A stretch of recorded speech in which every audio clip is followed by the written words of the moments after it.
ചേട്ടൻ മേലെ ഹാൻഡ് ടോപ്പിൽ പിടിക്കാൻ പാടില്ല. കൈയോടെ മാത്രം ഹോൾഡ് ചെയ്യുക. എൻഡിൽ പോകുമ്പോൾ ചെറിയൊരു ഷേക്കിംഗ് ഉണ്ടാവും.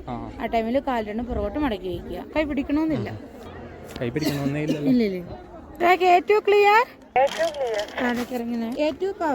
ഇതല്ല, ഇതിനപ്പുറം ചാടി കടന്നവനാണ് ഈ കെ ജോസ്.